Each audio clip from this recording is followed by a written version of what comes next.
¿Qué tal? Bienvenidos al canal. Hoy vamos a hablar de un personaje que probablemente has escuchado mencionar 1000 veces, pero ¿realmente sabes quién fue Adam Smith? Y más importante aún, ¿por qué genera tanta controversia hasta el día de hoy? Porque resulta que todo el mundo habla de él, pero pocos se han leído realmente lo que escribió. Así que vamos a explorar quién fue este tipo y por qué sus ideas siguen causando debate casi 250 años después. Pero primero, conozcamos un poco de su historia. Adam Smith nació en 1723, en un pueblito de Escocia llamado Kirkcaldy. Estudió primero en la Universidad de Glasgow y después lo mandaron a estudiar a Oxford, que en ese entonces se suponía que era lo mejor de lo mejor. Pero aquí viene lo curioso. Años después, Smith mismo criticó duramente a Oxford. Decía que los profesores no enseñaban nada, que estaban ahí solo cobrando y sin hacer su trabajo. Irónico, ¿no? Eventualmente se convirtió en profesor de filosofía moral. Y ojo con esto, porque es importante. No enseñaba solo economía, enseñaba ética, moral y dentro de eso, economía política. O sea, para Smith, la economía nunca estuvo separada de las cuestiones morales. Esto lo vamos a retomar después porque es clave. En 1759 publicó su primer gran libro, Teoría de los sentimientos morales. Sí, un libro sobre ética y comportamiento humano. La mayoría de la gente no sabe que esto existe, solo conocen su otro libro. Después trabajó como tutor privado de un noble escocés, el futuro duque de Buccleuch. Este trabajo le permitió viajar por Europa durante 4 años, donde conoció a los grandes pensadores de la época, como Voltaire y otros intelectuales franceses de la Ilustración. Y entonces llegamos a 1776, el mismo año en que Estados Unidos declaró su independencia. Smith publicó La riqueza de las naciones. Este libro fue un éxito inmediato, un bestseller de la época, y básicamente cambió para siempre cómo pensamos sobre la economía. Pero aquí viene otra ironía interesante.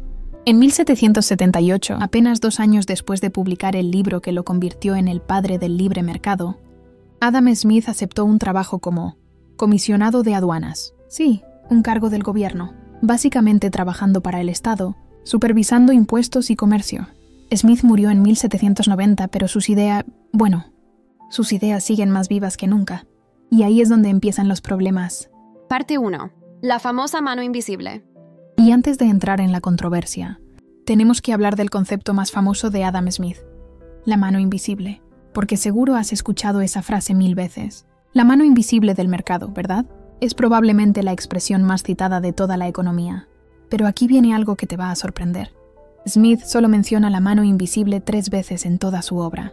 3 veces. Una vez en La riqueza de las naciones, una vez en Teoría de los sentimientos morales y una vez en un ensayo sobre astronomía que escribió. Y en cada ocasión la usó en contextos diferentes, no solo hablando de economía, o sea, este concepto que todo el mundo asocia con Smith, que se usa como la piedra angular de la teoría del libre mercado.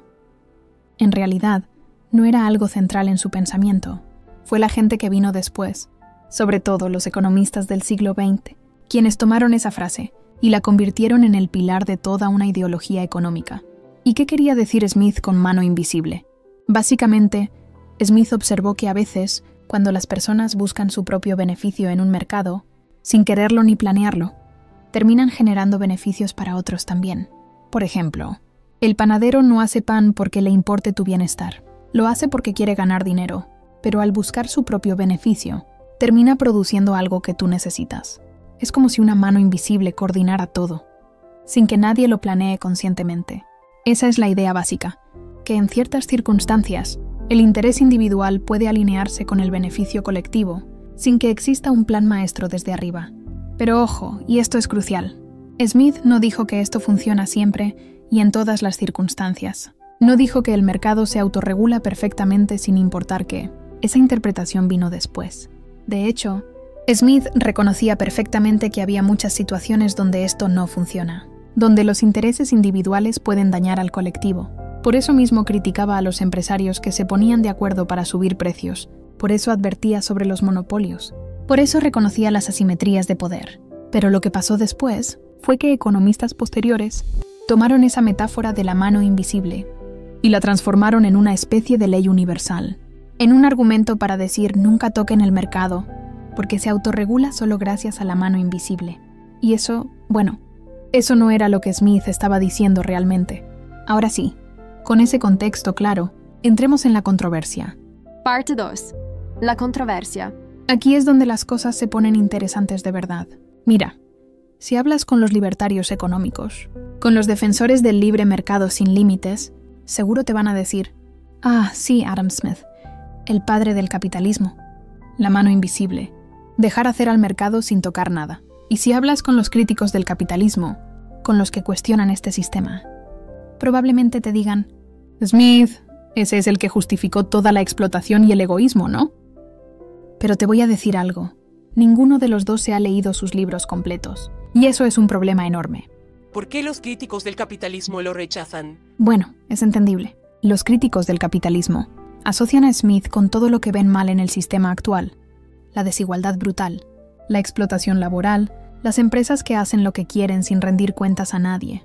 Lo ven como el tipo que básicamente dijo: oye, que cada quien busque su propio beneficio y todo va a salir bien solito.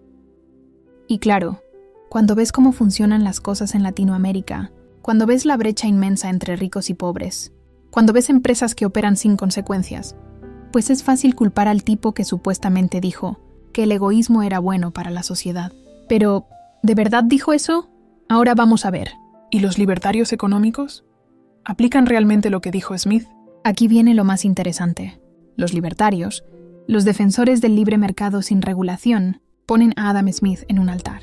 Lo citan todo el tiempo como si fuera su gurú.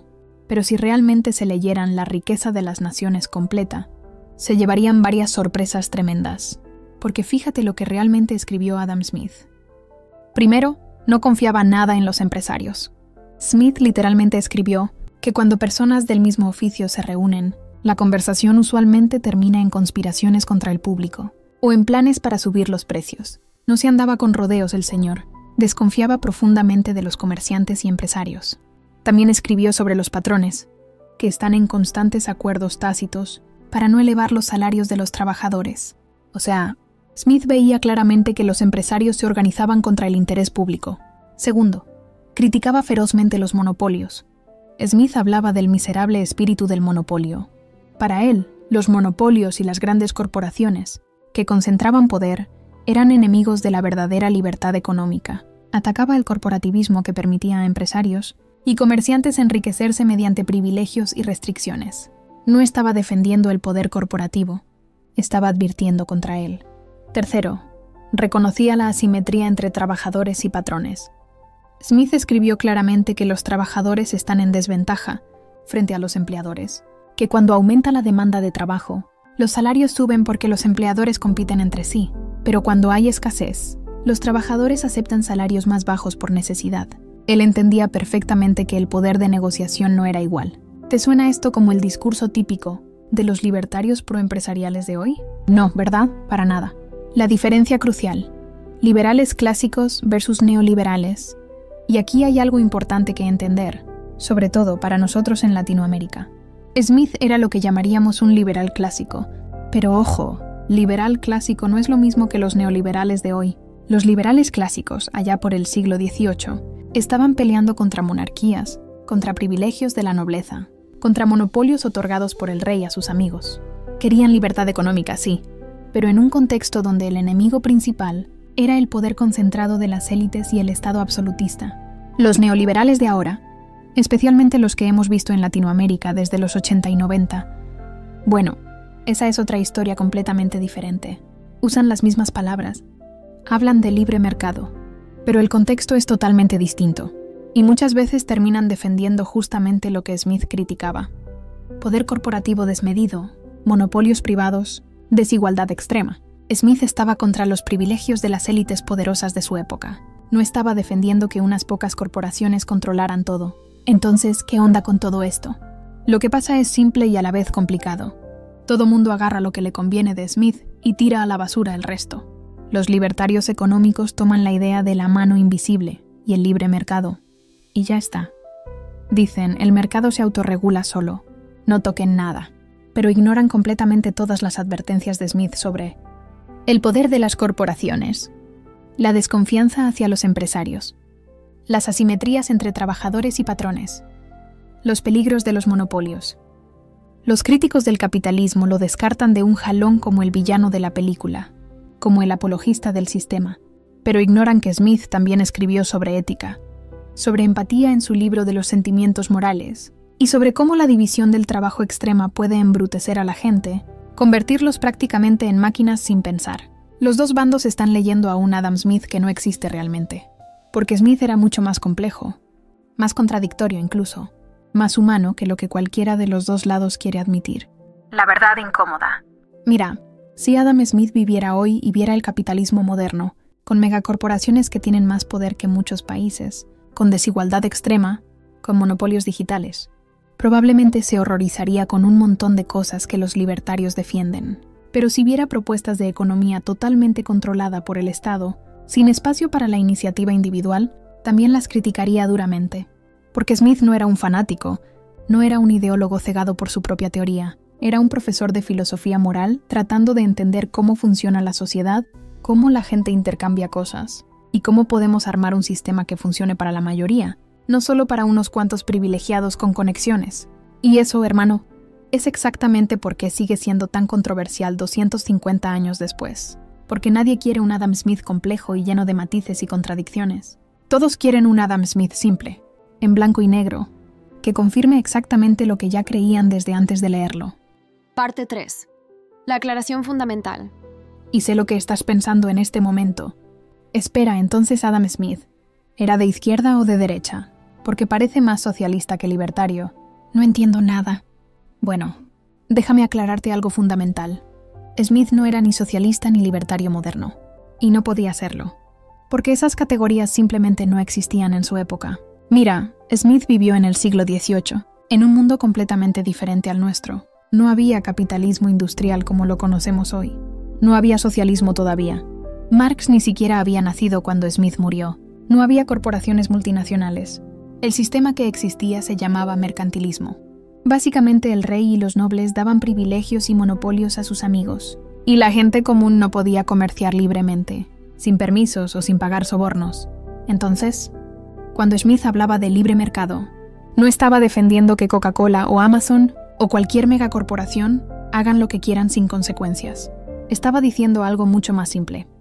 Oye, la gente común debería poder comerciar, producir, vender, sin tener que pedirle permiso al rey o a los nobles conectados al poder. Smith era pragmático, no ideológico. No tenía una teoría pura e inmutable que quisiera aplicar a todo sin importar las consecuencias. Observaba la realidad de su tiempo y proponía lo que pensaba que funcionaría mejor para la mayoría de la gente. A veces eso significaba menos intervención del Estado, porque el Estado de su época era corrupto, y básicamente existía para dar privilegios a las élites y a sus amigos. A veces significaba reconocer que se necesitaban ciertas protecciones o regulaciones, porque los trabajadores estaban en clara desventaja, o porque los monopolios estaban dañando a la gente común. No era un fanático del libre mercado absoluto y sin límites, pero tampoco quería un Estado todopoderoso controlándolo todo desde arriba. Y por eso todos lo malinterpretan hoy en día, porque en el siglo XXI, todos queremos etiquetas simples y claras. Izquierda o derecha, capitalista o socialista, libertario o estatista. Queremos héroes y villanos bien definidos. Pero Smith vivió en una época donde esas etiquetas no existían todavía. Era simplemente un tipo inteligente y observador, tratando de entender cómo hacer que la economía funcionara mejor para la gente común de su tiempo, no solo para los nobles y los conectados al poder. Si tuviéramos que ubicarlo en el espectro político de hoy, probablemente estaría criticando tanto a los libertarios extremos que defienden monopolios corporativos y desigualdad brutal, como a los estatistas extremos que quieren que el gobierno controle cada aspecto de la economía. Estaría en algún lugar intermedio, pragmático, viendo caso por caso qué funciona y qué no, qué ayuda a la gente y qué la perjudica. Y precisamente por eso sigue siendo tan relevante después de casi 250 años, porque la economía real no es blanco y negro. Es complicada, está llena de matices, de contradicciones, de situaciones donde no hay una respuesta perfecta que funcione para todo. Entonces, ¿quién tiene razón sobre Adam Smith? Honestamente, probablemente nadie tiene la razón completa. O quizás todos tienen un pedacito de la verdad, pero ninguno tiene el panorama completo. Lo que sí te digo es esto. Si de verdad quieres entender de economía, no te quedes con lo que dicen que dijo Smith. Búscalo. Léelo tú mismo si puedes. Te va a sorprender descubrir que es mucho más interesante, más contradictorio y muchísimo más relevante para lo que vivimos hoy en Latinoamérica de lo que imaginas. Bueno, En los próximos videos vamos a seguir explorando estas ideas. Vamos a hablar de otros economistas también, porque la historia del pensamiento económico está repleta de malentendidos exactamente como este. Si te gustó el video, regálame un like, suscríbete al canal para más contenido así, y déjame en los comentarios. ¿Qué otro economista te gustaría que revisáramos? ¿Marx, Keynes, Friedman? ¿Algún latinoamericano como Prebisch o Furtado? Nos vemos en el próximo video.